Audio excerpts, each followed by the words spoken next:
y como seres sociales. Eso es muy importante en este enfoque. Todo lo que es educación social. Y bueno, pues ahí expuso algunos otros autores que son importantes en el tema, pues quiero que los vayan ustedes conociendo. Y bueno, aquí viene algo importante, que es aprender. Pues aquí también tenemos que repensar lo que es aprender. Hoy en día el aprendizaje no se ve nada más como la adquisición de conocimiento. Esa era la definición de principios del siglo XX. Vean ahora cómo se piensa el conocimiento, y ahí les estoy poniendo la cita de otro gran autor de la enseñanza situada, que es Wenger, que tiene el libro Comunidades de Práctica. Ese es otro concepto que veo que está retomando la mente. Las personas nos formamos para participar activamente en una comunidad, para irnos adquiriendo esos saberes o competencias que nos permiten estar en comunidad. Si van dando clic, voy a aparecerlo. Por un lado, aprendemos significados. Vuelve ahí el concepto del aprendizaje significativo, eso es muy importante. Viene la idea de que el aprendizaje es una experiencia que nos lleva a construir significado. Viene la idea de que las personas aprendemos a través de la práctica. ¿Por qué creen que ahora los planes curriculares le dan tanto énfasis a la práctica? Porque las verdaderas competencias del saber hacer, cuando nos convertimos en un profesional, pues se dan en la práctica, en el escenario real, enfrentando las situaciones, los problemas, las realidades que son propias de esa profesión en la que nosotros nos queremos formar, pero claro, tiene que ser un trabajo de práctica acompañado. Ahí vuelve a aparecer el papel de su tutor, asesor, mentor, docente, que los acompaña en esta formación. Pero aprender también implica formar parte de una comunidad, implica esa cierta afiliación. No sé si ustedes han escuchado, o visto seguramente los 1000 memes donde dice los abogados son así, los maestros son así, los psicólogos son así, los médicos son de X o tal manera. Pues miren, son memes, son bromas, pero tienen a veces algún cierto sentido, porque cuando formamos parte de una comunidad, aprendemos formas de pensar, aprendemos ciertos lenguajes. El lenguaje del docente no es el mismo que el lenguaje del abogado, ¿verdad? No es lo mismo que el lenguaje del médico, porque nuestro vocabulario, nuestro lenguaje se transforma conforme vamos formando parte de esta comunidad. Y fíjense que les voy a decir un reto muy grande para los profesores hoy en día, que en realidad son muchos los lenguajes que tenemos que aprender.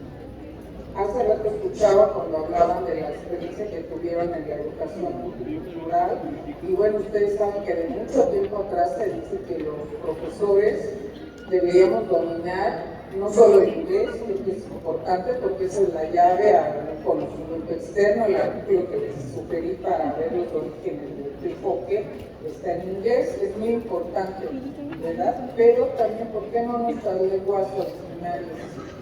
La educación multicultural no va a ser una realidad mientras nuestro país no le dé el mismo estatuto a sus lenguas originarias de sus pueblos que le da el idioma español. Pero si queremos hacer inclusión, hay otros lenguajes que tenemos que aprender. Ya he visto que hay varias escuelas donde están pues impulsando que los docentes aprendan lengua de señas mexicana. ¿Por qué? Porque eso nos da muchos elementos para la inclusión. Ayer comentábamos con la maestra Pili, con el maestro Martín, cómo la comunidad sorda, que ya no le digan sordomudo, eso no es correcto, la comunidad sorda, las personas con sordera, ya no quieren que los veamos como personas discapacitadas o enfermas, sino que reconozcamos que son personas que tienen otra lengua, y su lengua es la lengua de señas.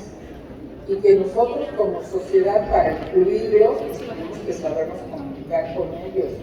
Es un problema no de que sean personas que no tengan capacidad para aprender, sino que no hay el lenguaje que permita esa inclusión. Le preguntaba precisamente a la mesa que bueno, tienen aquí jóvenes con condición de sordera, condición problema visual, condición de alguna discapacidad social o motriz, pues ¿por qué no llegan esos jóvenes que seguramente tienen mucho talento, mucho interés en formarse en las profesiones universitarias, esta u otras?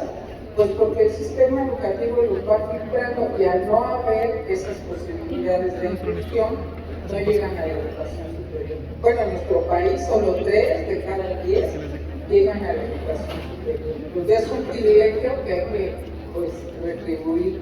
¿No creen? Ustedes son privilegiados en nuestro país, pues porque 3 entran, 7 no entran. ¿Sí? Bueno, y vamos a ver también cómo nuestra identidad, que ya lo dije, también se transforma. Somos distintas personas conforme aprendemos. Es la dialéctica de nuestra identidad. Siempre somos el mismo, pero somos diferentes. ¿No se ha puesto a pensar en eso? Somos los mismos, pero ya no somos iguales, somos diferentes, vamos cambiando continuamente. Y esa es una gran posibilidad del ser humano. Ningún otro ser en nuestro planeta al menos, ahora que dicen que hay otros, no lo sé, tiene esa posibilidad de transformación y de ir generando un devenir. Y fíjense que todo esto, cuando ustedes son profesores, es lo que están impulsando o no impulsando en sus estudiantes. Entonces, esa es la idea de la enseñanza situada, ver así el aprendizaje, no nada más como ten tu libro de texto y te aprendes la lección. Fíjense qué gran responsabilidad, ¿verdad? Acompañar a las personas en esta transformación en sí mismas, a aprender de la experiencia, a saber hacer, a participar en una comunidad. Y resalta mucho la idea de la comunidad, por eso es que ustedes están viendo que en los nuevos enfoques se plantea el tema de la enseñanza comunitaria. Yo en la tardecita tengo un taller y eso es lo que quiero platicar a los que me acompañan al taller, pues la idea de los métodos comunitarios, porque tampoco es solo film, perdónenme que se los diga, esa idea de que pues esto sale por generación espontánea, contradice la idea del aprendizaje situado, porque el aprendizaje situado piensa lo que estamos viendo aquí, las personas, todo lo que nos humaniza es objeto de aprendizaje. El leer, el pensar, nuestras creencias, nuestra capacidad, la inteligencia. Durante todo el siglo XX se pensó que nacíamos con un potencial de inteligencia y pues lo que te tocó, ya ni modo, con eso te quedas. Y hoy en día sabemos que eso no es cierto, la inteligencia también se educa y se cultiva, y ciertas formas de inteligencia son importantes en unos grupos culturales y otros son en otros. Entonces, pues piensen además la gran importancia de educación, porque es la posibilidad de construir al ser humano. Les digo una frase célebre de Vygotsky: el hombre es cultura internalizada. ¿Sí? La cultura es la que nos permite humanizarnos. No sé si se han leído o saben esas historias de lo que se llama los niños ferales, que ha estudiado la psicología.